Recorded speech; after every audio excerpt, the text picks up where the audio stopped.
na Zubeida Kome na Ali Manzu. Na mtazamaji, ni Ijumaa ya tarehe 22 Novemba 2013 ikiwa inaelekea saa 1 saa za Afrika Mashariki.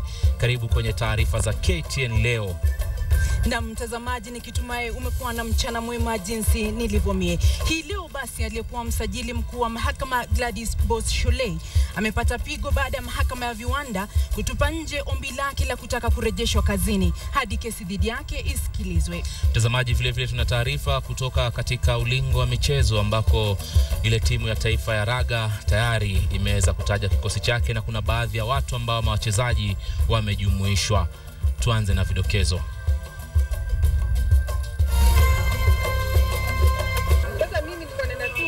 Nikapata watoto wawili. Wako kwa huyu mama ambaye wanakatua watoto ambao wametupwa. Taharuki ya tanda baada ya mama kusahau uchungu wa mwana na kuwatelekeza mapacha wake wawili wenye umri wa mwezi mmoja. If you are a man and you go to your house and you find another man coming from your bedroom, atieni kutembea tu. Unafikiri hiyo kitu ni rahisi? Hisia kali zaibuka baada ya wafanyikazi wa ubalozi wa Uingereza kufurushwa kutoka hotelini huko Uasin Gishu. Na kwenye makala yetu maalum tunaangazia mfumo wa vyama vingi vya siasa nchini Kenya. Na michezoni, Humphrey Mulama na Leonard Amugaisi wajumuishwa katika timu ya taifa ya raga, wachezaji 7 kila upande.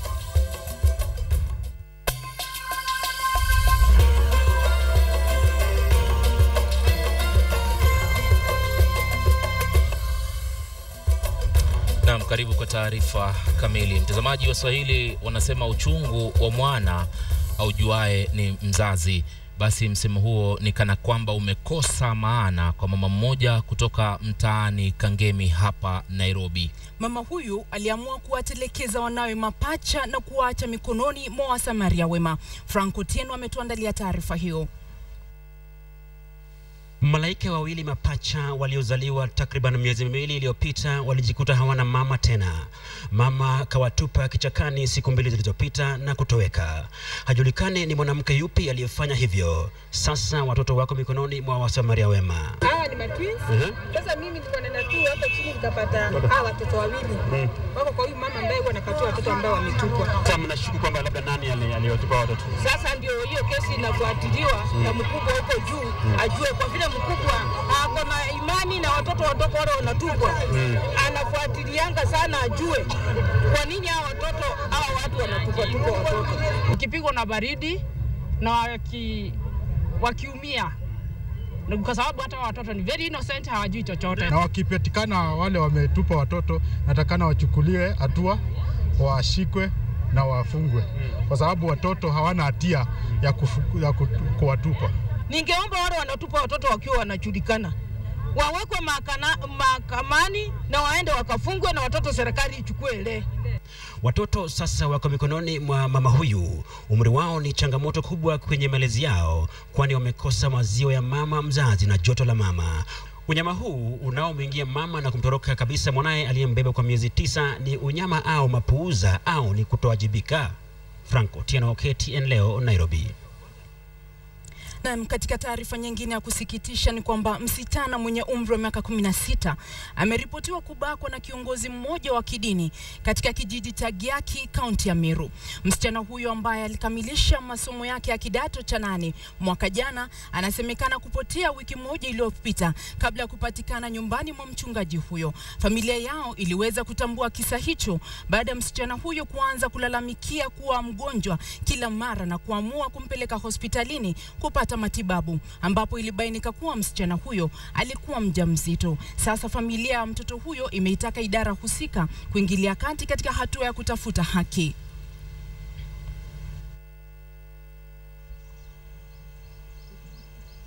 Hiyo pasta akakasukua, akaenda naye akatumia kama bibi yake, na nikamtoto kadogo ako na miaka 16. Anakaa naye anasumbua mtoto mpaka akapanya mtoto mtu mzima, akamweka mimba. Sasa kumweka mimba, sisi ndio tuliambiwa, tukamchukua tukampeleka hospitali. Akienda kwa hospitali akatifiwa, akaona yeye iko na mimba. Sasa tukimuita huyo pastor akasema atanyonga huyo kamsichana. Sasa tukauliza mnyonge aje? Sasa ndio tunasema sasa tukuje kwa serikali amnyonge juu ya serikali. Na tukiwa bado tuko katika jamii ambazo tunatangamana nazo, shughuli za biashara zilisimama kwa muda mjini Embu baada ya wahudumu wa bodaboda pamoja na wenzao wale wa usafiri wa umma wa magari maarufu kama Probox walipozua rabsha kwa kile ambacho wamekitaja kama kudhulumiwa na maafisa wa polisi. Wahudumu hao walifunga barabara za mji huo huku wakiyachoma yale magurudumu makuu kama anavyoripoti mwanahabari mwenzangu Agnes Penda. Ni Embu mjini hapa, mji ambao kwa muda ulikumbwa na rabsha sihaba, ikawa mambo ya mwenye nguvu mpishe na mguu ponye. Katika ghasia zilizozuka kati ya maafisa wa trafiki na wamiliki wa magari aina ya Probox yanayobeba abiria kinyume cha sheria na waendesha bodaboda mjini Embu. Wahudumu ambao hawakutaka kuzungumza kwenye kamera wanadai polisi wanadhulumu haki zao kwa kuwatia nguvuni kila mara bila sababu, kando na kuitisha hongo. Rabsha hizi zilipelekea shughuli za usafiri kukatizwa kwa siku nzima, huku mamia wasafiri wakikosa namna baada ya wahudumu wa matatu kuiondoa magari yao kwenye vituo kwa hofu ya fujo hizo. Baada ya wahudumu wa matatu kuiondoa magari yao kwenye vituo kwa hofu ya fujo hizo, madai ya wahudumu hao yalikanushwa na OCPD wa eneo hilo Gaspar Makau, lisitiza kuwa rabsha hizo hazitarudisha nyuma maafisa wa trafiki katika kulinda usalama wa barabarani. Unaweka mtu watatu kwa pikipiki nyuma, na hiyo pikipiki haina insurance. Kulingana na polisi, baadhi ya makosa ya wahudumu ni kutokuwa na kofia maalum au helmet, vesti za reflector, kando na kutokuwa na leseni za kuendesha. Agnes Penda, KTN leo. Na katika taarifa ya Tanzania ni kwamba aliyekuwa mbunge wa Juja George Thuo alizikwa leo mjini Thika baada ya ibada ya wafu. Familia, marafiki na viongozi waliohudhuria ibada hiyo walimtaja Thuo kama mtu aliyependa maendeleo. Rais Uhuru Kenyatta ambaye alikuwa miongoni mwa waliohudhuria ibada hiyo alisema atamkumbuka marehemu Thuo kama mkweli na mpenda amani. Mashirima Kapombe aliweza kuhudhuria ibada hiyo na ifuatayo ni taarifa hiyo. Ilikuwa wakati wa majonzi na vichekesho, huku jamaa na marafiki wakiomboleza na kusherehekea miaka 46 ya marehemu George Thuo aliyekuwa mbunge wa Juja. George never used to fear anything. Someone said here, the only thing he used to fear is God, electricity and hot politics. Kila aliyepanda jukwani alikuwa na sifa tele kwa marehemu, ambaye licha ya kupoteza kiti cha ubunge cha Juja baada ya miaka miwili tu, alisisitiza kuwa la muhimu ni kusonga mbele. He never carried any bitterness or any grudge against anybody. And I think this is something that we who are in positions of leadership should actually try to emulate. Mbali na jumbe za rambirambi, baadhi ya viongozi walijumuisha siasa katika hotuba zao, swala nyeti likiwa idadi kubwa ya viongozi bungeni na katika kaunti. George was concerned that this country cannot afford the political structure. This country cannot afford 47 governments plus the national one. Kabla ya kifo chake, marehemu alitarajiwa kutoa ushahidi upande wa Rais Uhuru Kenyatta katika mahakama ya ICC huko The Hague, Uholanzi. George Thuo alifariki Jumapili usiku katika eneo moja la kustarehe huko Thika, na japo kiini cha kifo chake hakijabainika, uchunguzi unaendelea. Jamaa, marafiki na viongozi waliofika hapa kuomboleza wamemtaja marehemu George Thuo kama mtu mcheshi mwenye kupenda maendeleo na amani. Mashirima Kapombe, KTN, mjini Thika. Na asante sana Mashirima Kapombe, na tunawapa pole wote ambao wameweza kupatikana kwenye msiba huu. Mtazamaji, mapema hii leo kuna shirika moja lisilo la kiserikali ambalo linahusika sana na masuala ya maendeleo na biashara kanda hii ya Afrika ya Mashariki, yani nazungumzia Jumuiya ya Afrika ya Mashariki, iliweza kutoa matokeo yake kuambatana na utafiti kuhusu mambo kadha wa kadha. Ningependa nizungumzie mambo matatu ambayo ndio tutasema ni kama gurudumu katika uendelezi wa Jumuiya ya Afrika ya Mashariki, nayo ni swala la ufisadi na vile vile pato kwa wenyeji katika eneo hili, bila kusahau swala la usawa miongoni mwa asasi mbali. Tuanze na swala la usawa hapa mtazamaji, ambako tunaangalia ile mwanya ama pengo ambalo lilioko baina ya watu ambao ni matajiri na wale ambao maskini. Tukiangalia sasa hapo tunapata kwamba Rwanda hivi sasa ndio inaongoza, yani ikiwa na idadi ndogo kabisa ya mwanya ule, ikifuatiwa na Kenya, Uganda, Tanzania, alafu na Burundi. Utafiti huo pia vile vile uliendelea mbele na kutoa matokeo yake kuambatana na pato. Hapa nazungumzia pato ambalo raia katika Jumuiya ya Afrika Mashariki. Tunafahamu kwamba tuko watu takriban milioni 144 katika sehemu hii ya Afrika Mashariki, na kwenye idadi hiyo watu milioni 56 mtazamaji hupokea chini ya $1 kwa siku. Hii ni kutokana labda na ajira ama wao wenyewe kujiajiri na kutafuta mbinu za kuendeleza maisha. Asilimia 40 ya watu hao ambao ni milioni 144 ni kutoka Afrika ya Mashariki, na katika asilimia hiyo basi tukiendelea tunakuta kwamba ni watu milioni 70 katika watu milioni 144 ambao hupata dola 586. Hapa ni kiwango bila shaka cha kila mwezi. Alafu vile vile ilizungumzia swala la ufisadi mtazamaji. Kama unavyofahamu, swala la ufisadi ni donda sugu, hususan katika mataifa mingi tu, sio barani Afrika, hata sehemu za Europa, sehemu za bara Asia na kwengineko, ambako mataifa fisadi zaidi. Kenya kwa bahati mbaya tena tunaongoza. Utakumbuka mwezi uliopita kama sijasahau, shirika la Transparency International pia liliweza kutoa takwimu zake kuhusiana na masala ya ufisadi katika asasi mbalimbali. Kenya tunaongoza Afrika Mashariki tukiwa na 5%. Hii ni asilimia ya juu kabisa. Alafu inafuatwa na Uganda ikiwa na 8%. Taifa la Burundi iko katika nafasi ya 3 kwa kima cha ufisadi na 10%. Tanzania nafasi ya 4 kwa 11%, ambapo sasa Rwanda iko katika 15%. Hii inamaanisha nini mtazamaji? Kenya ni taifa fisadi zaidi katika ukanda wa Afrika ya Mashariki. Tuendelee na taarifa. Naam, shukran sana Ali Manzu. Mwana mfalme wa Cambridge George sasa amepewa jina jipya na jamii ya Wasamburu. Na sasa kwa Wasamburu ataitwa Prince George Lomnyak. Hii ni baada ya jamii hiyo kuamua kuandaa sherehe ya kufana ya kumpa mtoto huyo wa miezi 4 jina hilo jipya na kutoa zawadi ya fahali na mbuzi na kwa wazazi wake George na mkewe.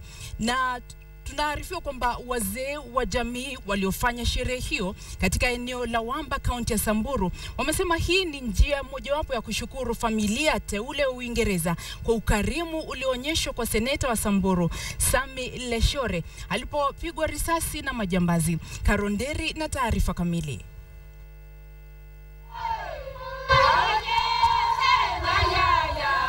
Mtoto wa mwanamfalme William na Duchess wa Cambridge, mwanamfalme George wa Cambridge, sasa ana jina jipya la Kisamburu, Prince George Lomnyak. Lomnyak yani aliyebarikiwa.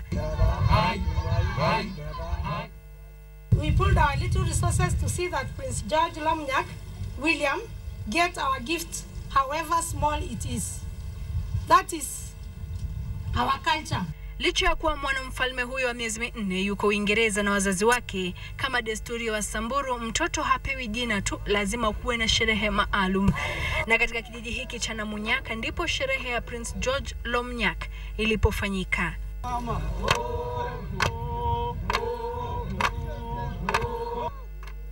Na hapa fahali watatu, ndama na mbuzi mjamzito walitolewa kama zawadi kwa familia hii teule.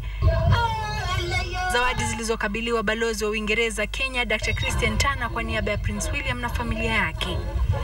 Wazee wa kijiji walisema kuwa wanatoa shukrani zao kwa babake William, mwanamfalme Charles, kwa ukarimu alioonyesha kwa seneta wa Samburu Sami Leshore aliyepigwa risasi na majambazi, akiwa pamoja na mbunge wa Lagdera Mohamed Shidie, ambao hadi leo wanatumia vita vya magurudumu. Tana ameeleza kuwa uhusiano baina ya Kenya na Uingereza uko imara na utazidi kuwa. Shukuru nyote sana sana kwa kujitolea kwenu, ukarimu wenu na pia kwa zawadi zenu. Carol Deriketien, Samburu. Na mtazamaji, unaendelea kutazama taarifa za KTN leo jioni hii ya siku ya Ijumaa. Tunachukua mapumziko mafupi, lakini usiende mbali, kwani muda si muda tutaangazia siasa za mfumo wa vyama vingi nchini. Lakini kwanza tupate kamusi ya leo. Kamusi ya leo inaangazia neno kukutaa. Neno hili linamaanisha kukauka. Mfano katika sentensi, baada ya kuachwa kwenye jua kwa kipindi kirefu, muhogo ulikukutaa. Unatazama KTN leo.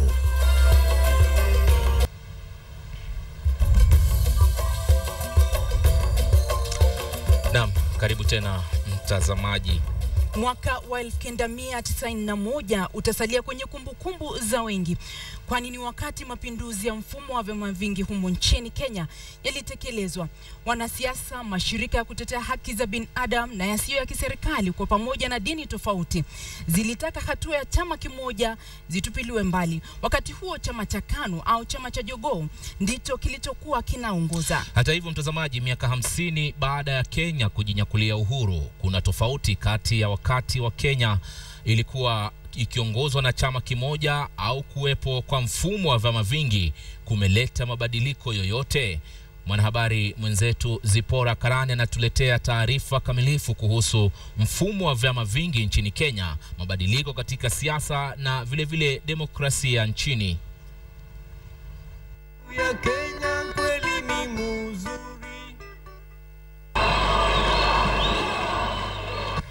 Chama cha KANU kilifahamika kama chama cha baba na mama au Jogoo. Ni chama kilichoongoza Kenya kwa muda wa miaka 39 na hayati Mzee Jomo Kenyatta aliyefariki mwaka 1978 na rais mstaafu Daniel Arap Moi aliyefahamika kama profesa wa siasa. Moi style yake ya governing sasa, in short, ilikuwa ni kama carrot and stick. Na kila mahali hadi sasa kuna wanachama sugu wa chama cha KANU. Mmoja kati yao ni Wilson Leitich aliyezaliwa eneo la Kipkelion na ana umri wa miaka 76. Alikienzi sana chama cha KANU na ndani ya nyumba yake eneo la Muchorwi, eneo bunge la Kuresoi Kaskazini, mapambo ndani ya nyumba yake ni picha za familia yake wakiwa pamoja na rafiki wa karibu tangu miaka ya 60, rais aliyestaafu Daniel Arap Moi. Mwaka 1979 alinunua shamba eneo la Rongai, kaunti ya Nakuru, na mwaka 1992 aliteuliwa na rais aliyestaafu Daniel Arap Moi kuwa mbunge wa kuhudumu kwa miaka 5. Hata hivyo, jina la Wilson Leitich litasalia katika kumbukumbu ya vitabu na midomo ya wanahistoria na Wakenya kwa ujumla. Ikiinua tembeni kwa bana kisu, mkikuta yule na inua kitole mbili, kata moja ibaki moja ya umoja. Na je, rais aliyestaafu Moi alimuunga mkono kwa matamshi yake? Hata Moi kauliza, mimi ulisema kitole moja ikatwe ufanye nini na hakuna nyama? Mimi nikamwambia hakuna hata siku moja umenisikia mimi na hata uliza kiti ya president. Mimi napinga hii watu nataka kunyang'anya wewe serikali, unasema ati mimi nakunywa supu ya kidole. President nikacheka sana. Hata hivyo, hadi sasa anasema hana lolote la kujutia licha ya kuwa matamshi yake yalihatarisha maisha ya wengi. Kabla hii yote 42 huwezi kucontrol. Kama ni chama mingi lazima watatoka na chama yao, kila nyumba natoka na chama yao na kila wao watu watataka president wao. Ndio sababu nilisema hii kidole moja imemea itolewe. Hizo zilikuwa enzi za wakati wa uongozi wa chama kimoja nchini Kenya miaka ya 60, 70 na 80. Na japo mwaka 1991 Kenya ilikuwa huru kwa miaka 28, jaribio ya kuleta mfumo wa vyama vingi lilikuwa kama kujitia kitanzi, kwani aliyedhubutu kuendesha vita hivyo alikiona cha mtema kuni. Mwezi Februari mwaka 1991, hayati Jaramogi Oginga Odinga aliongoza upinzani na chama cha National Democratic Party NDP na walitaka usajili wa chama hicho, na licha ya kupewa kisogo hawakukata tamaa, kwani walibuni mbinu mpya za kupigania uhuru wa utawala wa vyama vingi. Wakati huo wanaharakati wa upinzani nao walikuwa mbioni kubuni vuguvugu la kutetea uhuru wa demokrasia. Ford Julai mwaka huo muungano hiyo miwili ilikubaliana na kumtaka msajili wa mahakama kuu kudhibitisha kuwepo kwa chama cha NDP. Ilipofika mwaka wa 1991, nchi za magharibi zikamlazimisha Moi kuanzisha mfumo wa vyama vingi nchini Kenya. Tuanze na internal democracy, ile demokrasia ya ndani kwa vyama vyetu. Wanasema wengi kwamba mfumo wa vyama vingi ulileta mabadiliko makuu katika siasa za Kenya na bara nzima la Afrika, hasa kwa kutoa uhuru wa kujieleza, uhuru wa kujumuika, uhuru wa vyombo vya habari, uhuru wa kiraia na kisiasa. Ni baadhi ya faida halisi ya kidemokrasia. Zipora Karani, KTN Leo, Nairobi. Nchi yetu ya